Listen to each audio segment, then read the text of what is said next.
I'm so glad that you guys are here, and I'm going to start by being really honest. For the longest time, I was terrified to put this out in the world.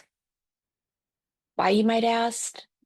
Because weight is something I've struggled with mm, most of my life. And the truth is, I was afraid of being judged. I worried people would look at me and think, who is she to talk about this? Questioning whether I was good enough to teach, AKA looking at my body size. And on top of that, I never wanted any other woman to feel judged either. As women, we've been told our entire lives that our worth is tied to how we look. And I never wanted to be part of reinforcing that lie. But what I realized, staying quiet helps no one. So this is not another diet or exercise plan because those don't really work. And what I'm going to be sharing is what really finally set me free and the women that I've had the honor of working with. So today, there's no judgment. It's about freedom and finally understanding your body, cravings, and why willpower alone has never been enough. So, getting even more real, I wasn't living. I was stuck, obsessed over food, the scale, my reflection, every program I did. I followed every diet, and yet my body was fighting me every step of the way. And I know I'm not alone. I'd like to open it up. What's one rule you followed that ended up being total BS?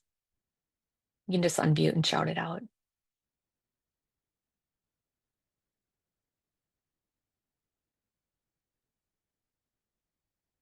Not gonna eat chocolate. Maybe I'll save it for the weekend. And then the hormones kick in, and guess what I'm doing? Stuffing my face with chocolate. Yeah, exactly. I've done the low fat everything, the calorie counting, the keto craziness, and just following all these rules just feels like you're fighting your body like every step of the way. So that's why we're here. I want you to know that if you've had any of these struggles, it's not your fault. The problem is not you. The problem is everything that we've been taught about weight loss. So I'm going to be sharing exactly what it took me for 30 years to figure out. If weight loss was as simple as eating less and moving more, we'd all be running around in six pack.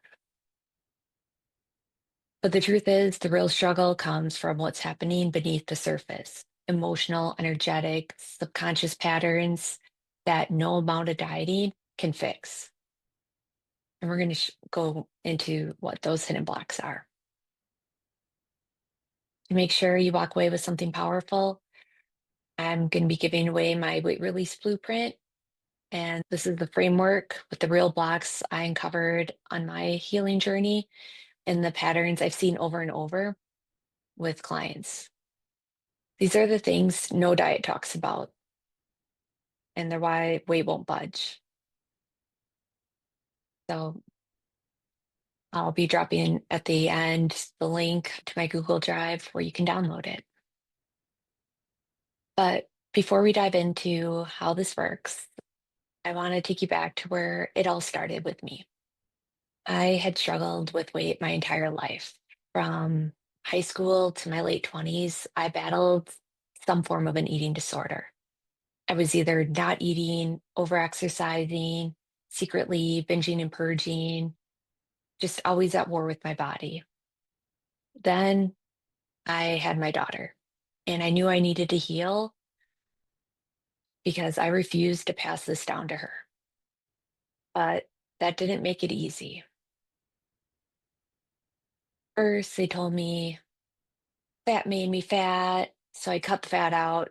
The low fat yogurt, low fat cheese, the spray butter that was one molecule away from being plastic. But hey, that was healthy, right? Does anyone else remember that plastic butter? And surprise, I was still fat. Next, it was the carbs. So I ditched the bread, avoided fruit like it was toxic waste, convinced myself cauliflower could replace everything: pizza crust, mashed potatoes, and rice. And spoiler alert, it can't. Then I learned I needed a specific macro ratio for my body type. Scratch that. It was not macros, it was my blood type. Nope, it was gut bacteria. I was one podcast away from blaming my metabolism on Mercury being in retrograde. Has anyone else been down this rabbit hole? Expert says one thing, and then the other one says the opposite, and then suddenly you're like, hey, can I even drink water? So that feeling of like doing it all right and your body's still stuck. After I had my daughter, things got worse. And then after I had my son, all hope was lost. I wouldn't be in pictures. I hated my reflection. Every time I looked in the mirror, my inner voice was brutal. Like, you look disgusting. What's wrong with you? And that's probably the censored, nice version of what my inner voice was saying. So, yeah, if you can relate to avoiding camera, yeah, anyone? No? Okay, I'm glad. But I didn't stop trying. I doubled down, pushed through extreme workouts, tried every magic pill, and even froze fat. Because obviously, if I could just kill the fat cells, that would be the answer. Except it wasn't. Not only was it expensive, it left my inner thighs slightly discolored. Fantastic. So now the fat wasn't the only reason I won't be wearing shorts in summer. But the real wake up call, the moment that shattered me, came at the YMCA. I just finished the weight machine, so to make sure I burned enough calories, fix myself, I hopped on the elliptical. And I looked down and saw the aquatic center below me, full of moms playing in the splash area with their babies and toddlers and preschoolers. And I broke down because in that moment, I realized my children would never have that memory with me. They were chilling in the YMCA daycare while I was killing myself to not be fat. And yet my body was still keeping me from making the memories with them.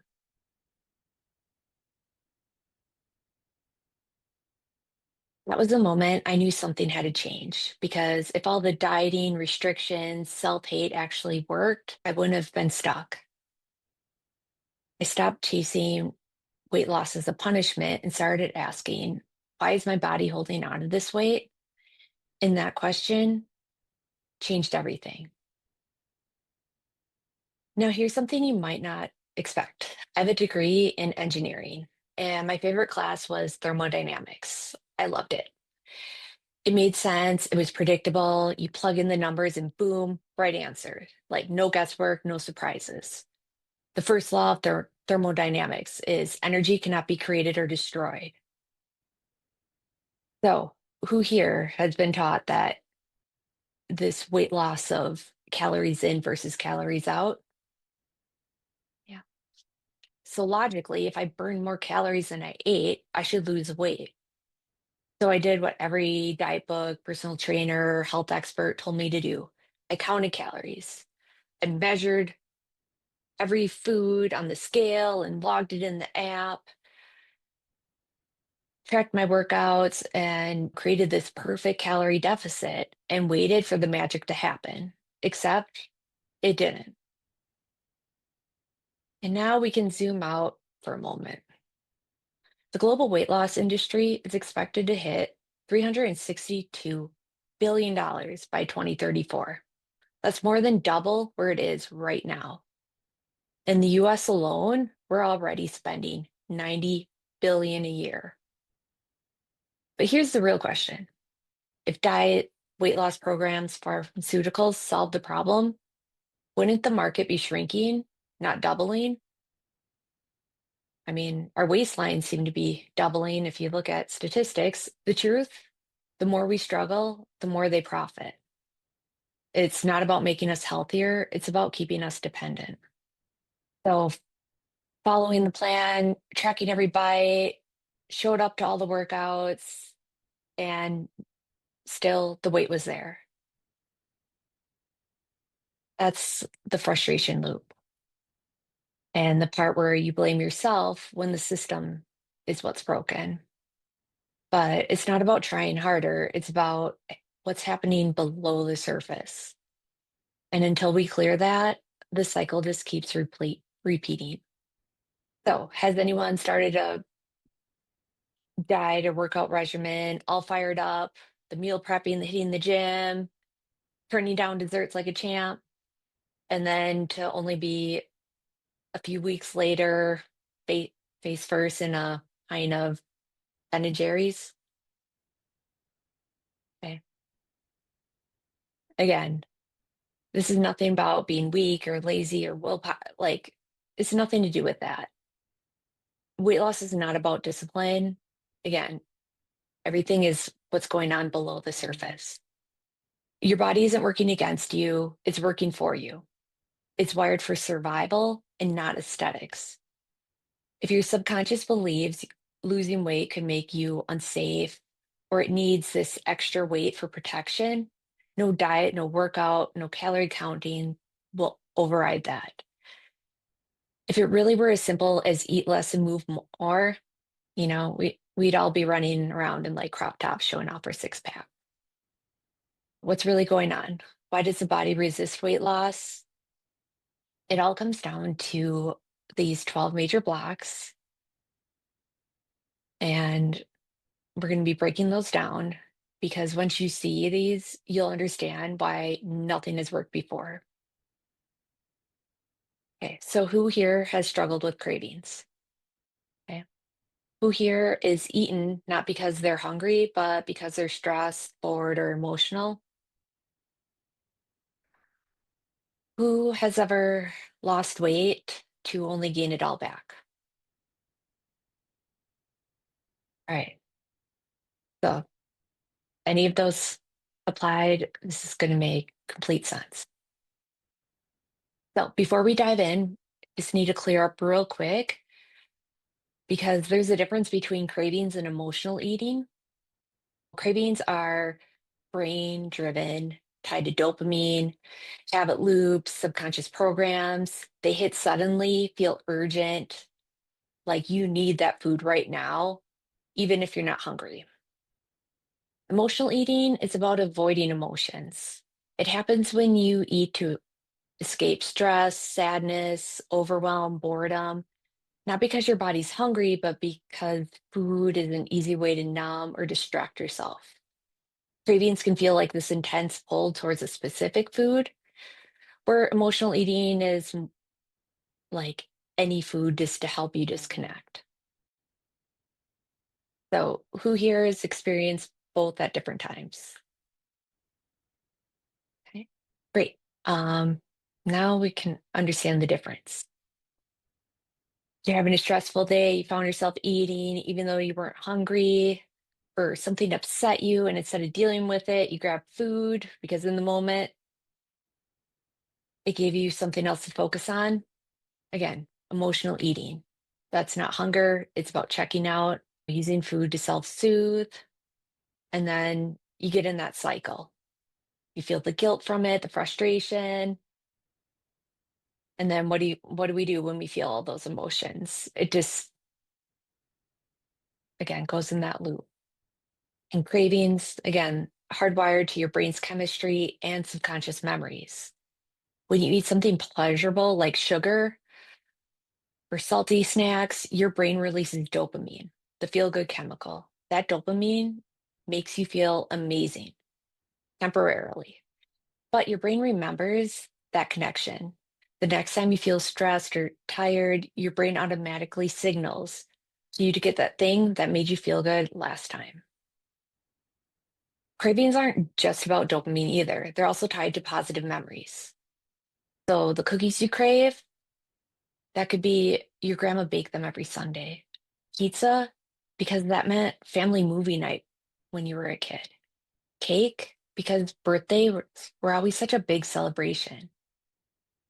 So cravings aren't just about feeling better, they help us relive those positive experiences. The brain built that subconscious link between that food and the good feeling. And let's not forget stress. When your nervous system is stuck in fight or flight, your body triggers the sugar and carb craving as a survival mechanism. So when you try to fight cravings with willpower, you're actually going to get up against brain chemistry, nervous system wiring, and emotional conditioning. Now that you understand why cravings and emotional eating happens, we're going to take it a step further. So, what if I told you you could turn off a craving, not with willpower, but by rewiring your brain's response? Because that's exactly what we're going to do next. Instead of just explaining cravings, we're going to experience firsthand how we can remove that emotional charge from a craving right here, right now, no willpower. This is about rewiring your brain's connection to the food so the craving loses its grip. So, for this demonstration, I will need a volunteer. Is anyone brave enough to do this? Right, Barty. Thank Always. you. Okay. Now, before we begin, I want everyone to participate. If you have the food in front of you or you're just imagining it, either is fine. So just see it, smell it, and take a little bite.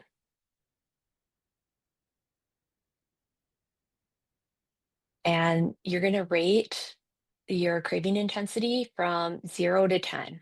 10 is, I need this right now, and 0 is, I couldn't care less. And what are you at? I'm at a 6, I think, right now, because I'm a little full, Okay. but tastes good. Yeah, I could have And another piece.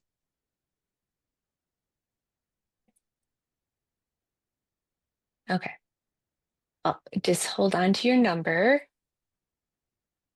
And before we get into the demonstration, we're just gonna set an intention. So if you feel safe to close your eyes or just put your hands over your heart, set this intention, and you can just say it silently in your mind or out loud, whatever you feel comfortable.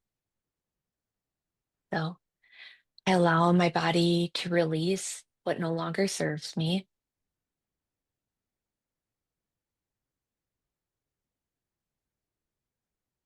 I free myself from the emotional weight tied to this craving.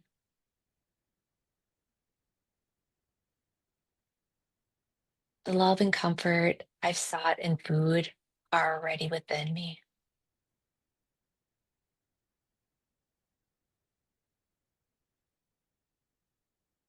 And then when you're ready, just take a deep breath in.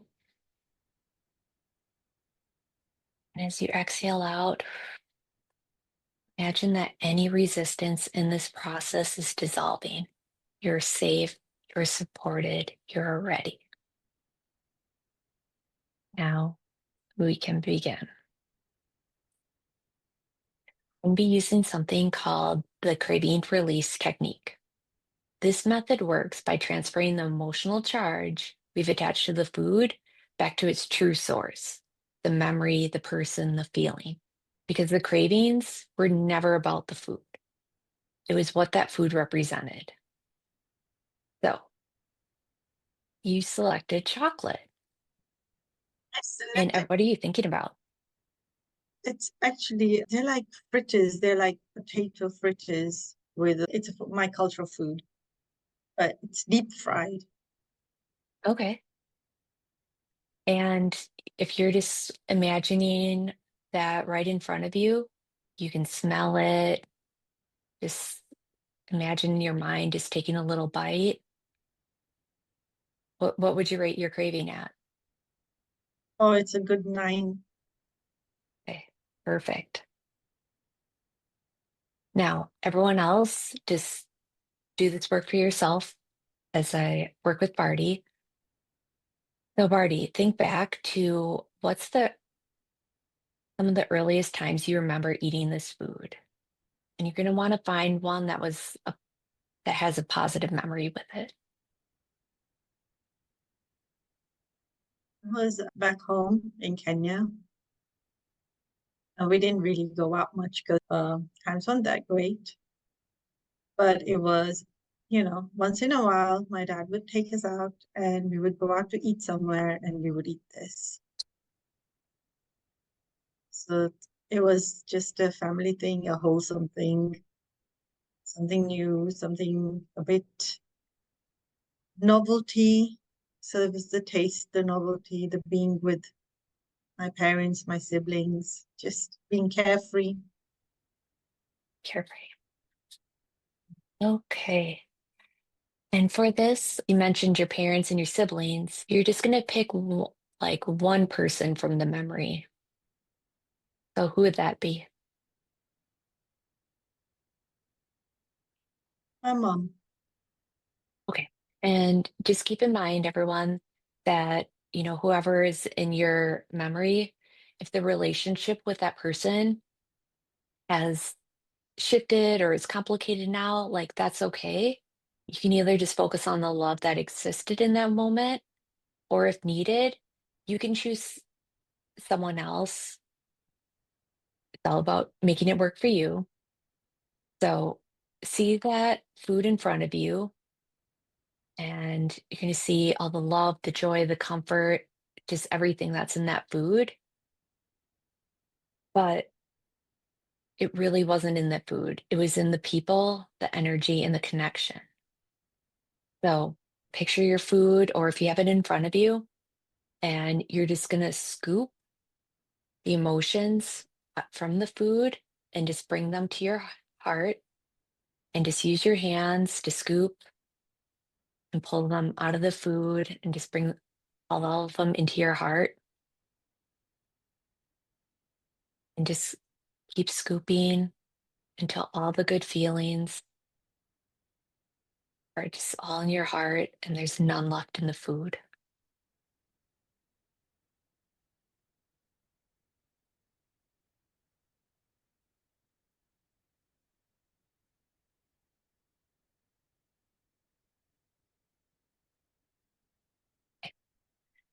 And once you've scooped everything up, you're going to imagine that all those feelings are forming a glowing ball of light right in the center of your heart.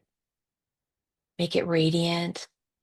You can see it, whatever color that feels right to you, golden, pink, rainbow, and just feel it pulsing gently with warmth and safety. With every breath you take, this ball.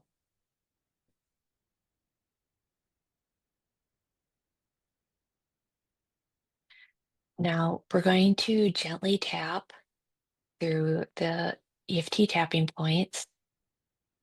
And I'm up on the screen, but feel free to close your eyes too, if it makes it easier for visualization. And you're just going to start passing this ball of light with the person from your memory. And as you pass it to them, you see their face just light up with joy, and they're feeling all those good feelings, all the love, connection, the joy. And they pass it back to you, smiling. Now you feel all of the feelings, like all the emotions, the joy, the happiness, the peace. Just such a beautiful time to spend with your loved one, passing this ball, and you pass it back to them. You've just never seen them this happy and joyful. And it's just such a wonderful moment to share with them. You pass it back to you. You just feel all the love, the connection. There's nothing to worry about. There's nothing to do, but just be here with your loved one, passing this ball. And, and they're just so happy to be here with you. And they just feel all the love and joy and pass it back to you. And you feel all the love and joy and safety.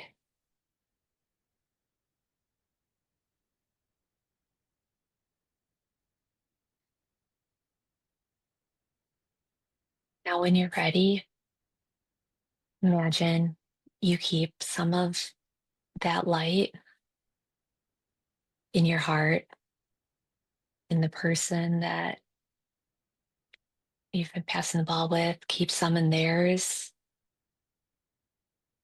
and you can just go over to them and give them a hug or a kiss on the cheek. And in your own words, aloud or in your mind, share with them anything you would like them to know, anything you'd like to tell them.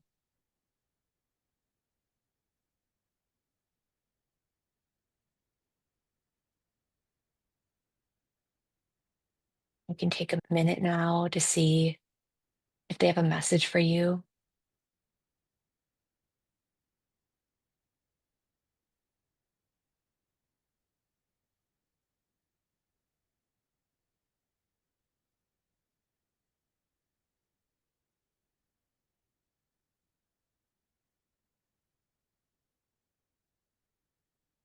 And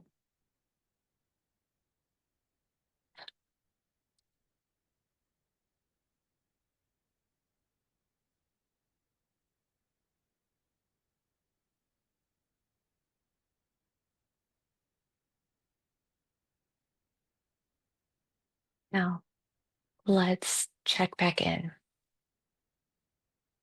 Imagine that food in front of you, or if you actually have it in front of you, see it, smell it, even take a little bite and rate your craving intensity from 0 to 10 again.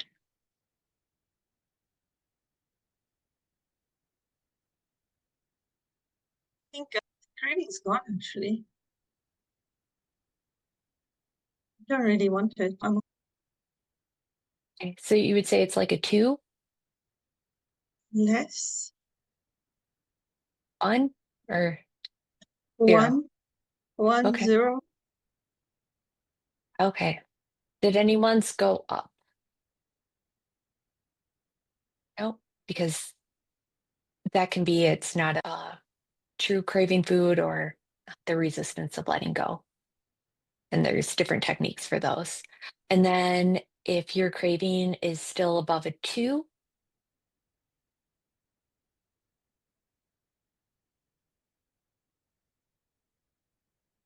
okay. Well, if it's still above a 2, that would be there's still sensory aspects like sweetness, saltiness, crunch, creaminess, a ritual, like it's my dessert after I have dinner, or I always need the popcorn to go to the movies. How can I possibly watch a movie without the popcorn? These are just anchored in your nervous system and just take a few rounds. And then if we're at a 1 or a 2, there is this floor to ceiling eye trick that helps your nervous system fully release the craving. And this only works if you're at a 1 or a 2. If you're above that, it will just kind of make you confused. So I don't recommend it. But to do the floor to ceiling eye trick, you fully hold out your arm, like all the way out, and you're going to be tracking, like I track my index finger, the nail, but you can have it either way.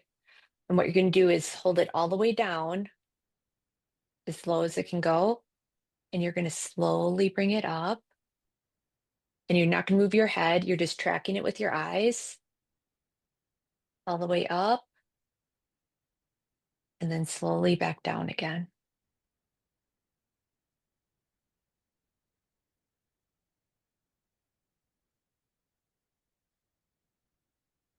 And something about the eyes rolling back, this kind of is like the restart button for your brain. So, I mean, just like when your computer stops working, you reset it. Yes. What just happened? What I wasn't craving the food and I was craving that whatever I saw when I closed my eyes. Is that what was going on? Yeah. So, what happened with the tapping think what we did is we have the positive feelings and we have the food. And in your brain, they were like this. And by doing that tapping, we were able to separate. Here we got these positive memories and we got the food. So we don't crave that food. Like that food is just the food now. That food isn't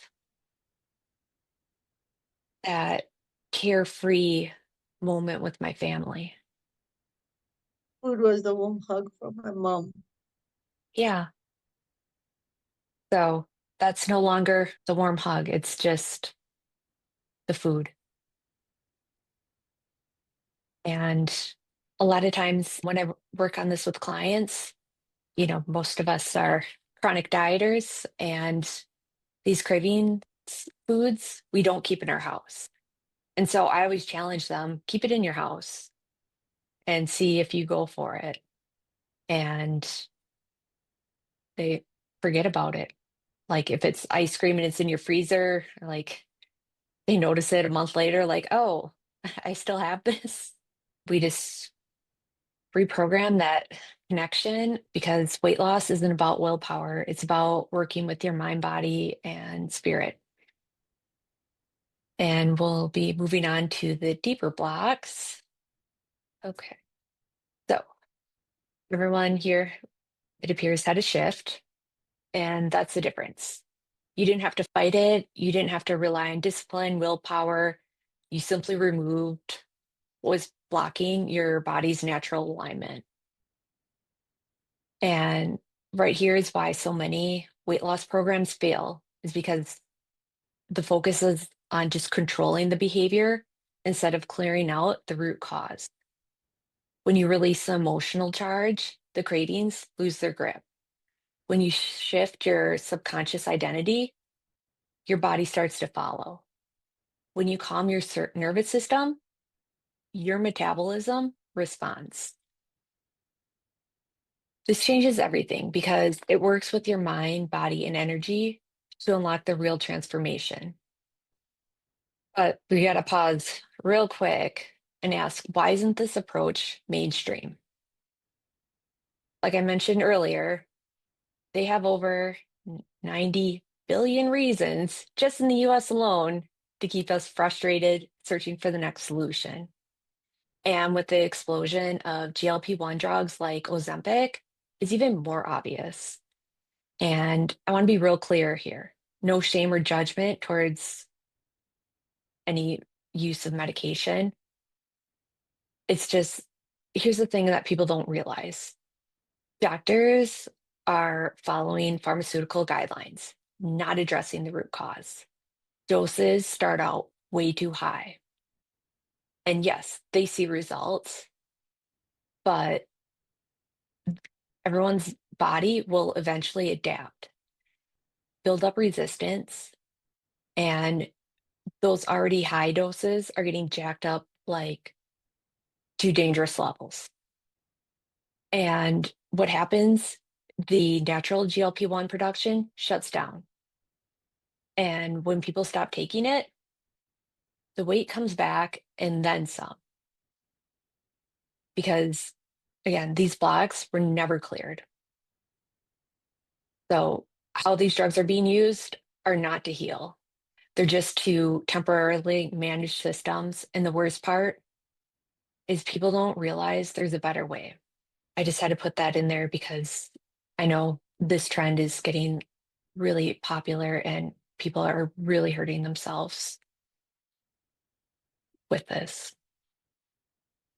So by now you've seen cravings aren't really about the food. Emotional eating isn't solved by discipline. Okay, cravings are just one of the 12 blocks that make your body resist weight loss. And to take a look at the full picture, can go over to here and hopefully it's of a size that you can see it. These are the 12 weight loss blockers. Every single one is connected to either your mind, body, or spirit level. So at the mind, we have the cravings that we went over. We also discussed the emotional eating. There's also self-sabotage. And, this can be anything from failure feels safer than trying and not getting results. Also in the mind, we have the restriction rebellion. And this can pop up if it feels like every time we have that restriction, our inner rebel pushes back. Okay. Next are the body and energy blocks. Now, this would be your nervous system. So if your body, you have too much stress, you're in fight or flight, guess what? Your body's not getting rest and digest. And then we also have the energy imbalances. We also got sleep and hormones. Sleep, cortisol, insulin, these hormones that make up your metabolism, pretty much how our society is nowadays. Everything is disrupting your hormones. The lotion you're putting onto your face, to the lights above you, like blasting you with the blue light. And then we also have your DNA blueprint. So there's a whole bunch of different things in your genetics that factor in. And the best thing about DNA is there's epigenetics. There's ways to upregulate and downregulate your genes to help your body release the weight if that's one of your blocks. And then we have the more spiritual and identity blocks, and this can be weight protection. So some of us carry weight because it feels safer than being seen. And then there's identity resistance, and this can also factor into your tribe. So if you and all your friends, every time you're together, you complain about needing to go on a different diet. Well, if you lost weight, you would lose your spot in the tribe. So that can be a block for you, or that can be with family. There's lots of different ways that can show up. And then there's worthiness runes. And if, at a spirit level, don't feel worthy of ease, freedom, success, your body's not going to let it go. And then the last is ancestral weight. And ancestral weight imprints are real. The generational trauma, again, that's passed down in your genes, but it's on here because it's in that spiritual identity block realm. So your body's intelligent, it's not broken, it's not lazy, it's just doing what it believes is necessary to keep you safe. Whether it's protection from trauma, gain and familiar identity, or helping you cope with stress using food.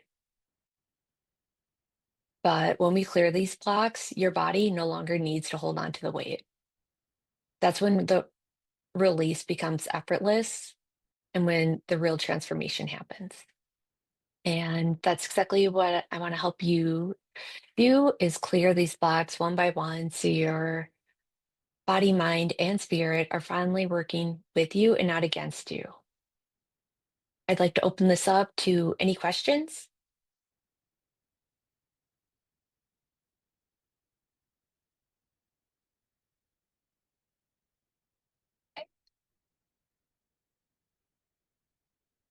So what we did today is just the beginning.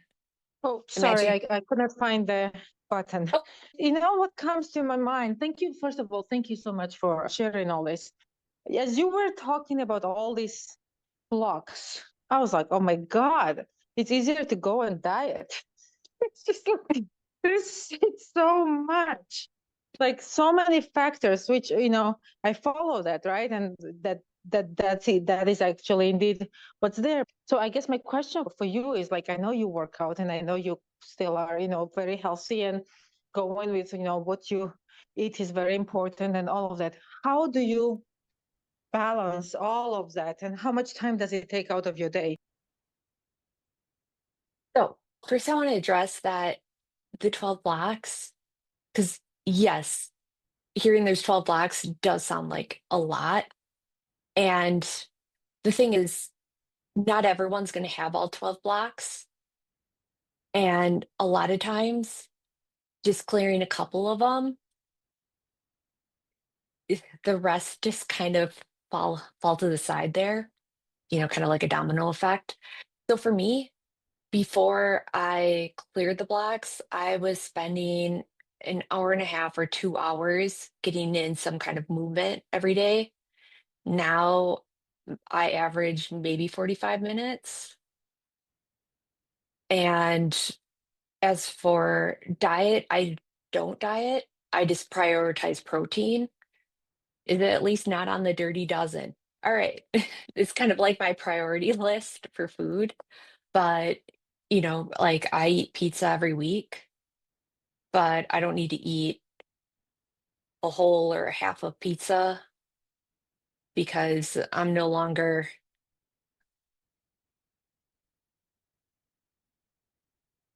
What do you mean by that? what was that? A dirty dozen. You hadn't heard of the dirty dozen? Oh, yes. Every year they release the Dirty Dozen and the Clean 15, and these are the GMO fruits and vegetables that like have the most glyphosate and like toxins on them. So And the ones that you should get organic if you yeah, can. Who releases it? The let's see, I have an app on my phone, I think. yeah, The environmental somebody does. Dirty Dozen. It's actually the Environmental Working Group Yes. Yeah. releases a list Mhm. of the 12 non-organic fruits and vegetables highest in pesticide residues. I know it changes every year. Okay. I didn't even know that.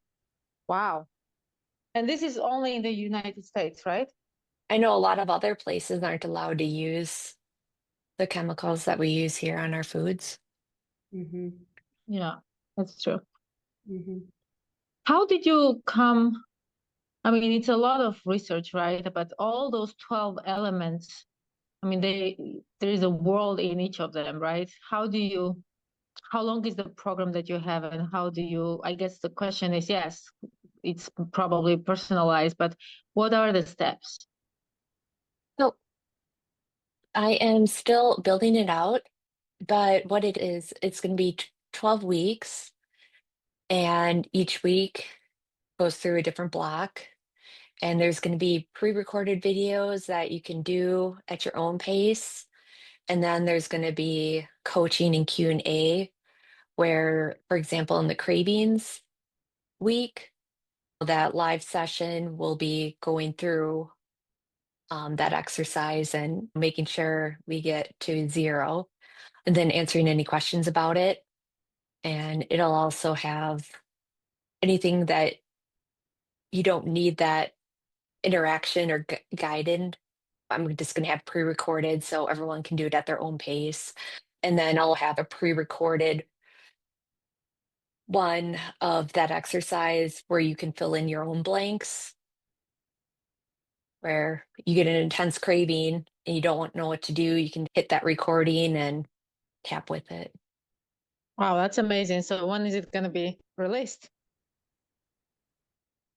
So the Soft start date is going to be the end of May, and then later in June will be the full launch.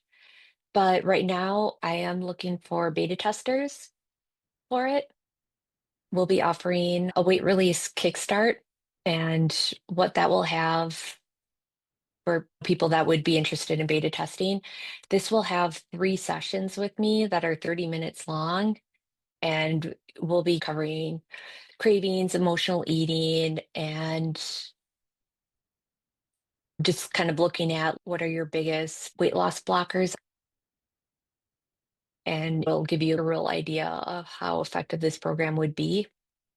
So before the beta testing the program, I'm offering people the weight release kickstart, which is like a tiny challenge where you just get 3 sessions with me.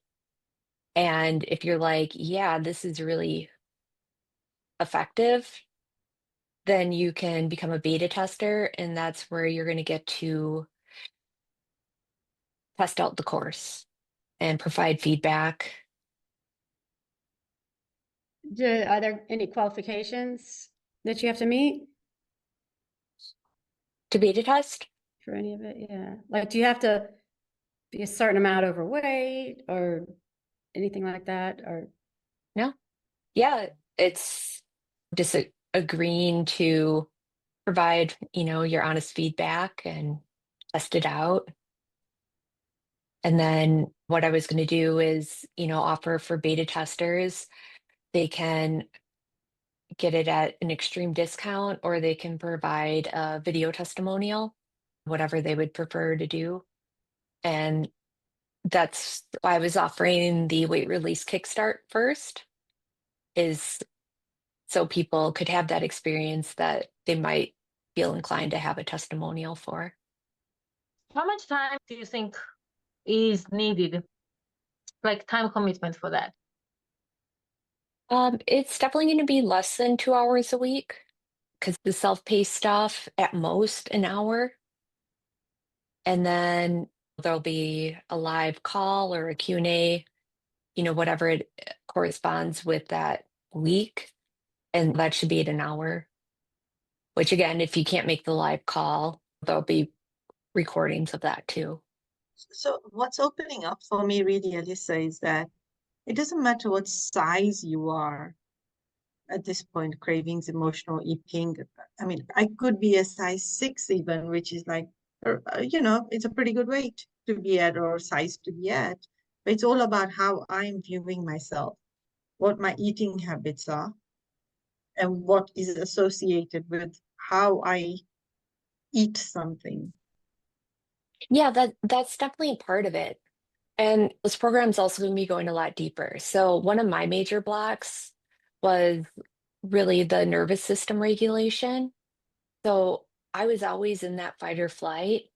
And it wasn't until I started doing certain techniques, let's say with the vagus nerve, that I was really able to switch out of that fight or flight and get into that rest and digest. And every week, there's going to be some sort of demonstration like the one we went through today to help you completely clear that block. And I'm also kind of a nerd and I like my gadgets. So I've tested out like tons of different stuff or vagus nerve stimulators. And I can let you know those and how effective I think they are. I'll be providing all sorts of information at a high level and detailed level because, again, what works for one person, everyone's different. And everyone's different blocks that are contributing to any weight resistance are going to be different. And if you just kind of think of your weight like a set point, and all these different blocks are just somehow contributing to that set point.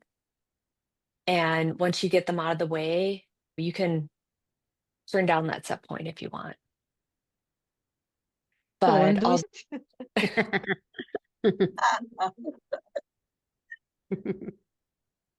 yeah, so that's why I'm Pretty passionate about this, as you can probably tell from my story, and just not wanting any other women to not be living their life.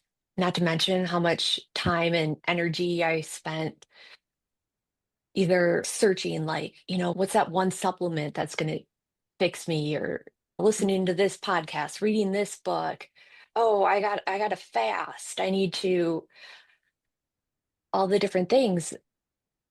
Once I stopped, that's when I was able to start my businesses. Had this time that I wasn't searching and over exercising and thinking about food also. Like I just had breakfast and then I'm like, ooh, what am I going to have for lunch? I mean, just how much time and energy goes into this, we can be doing so much more with our lives.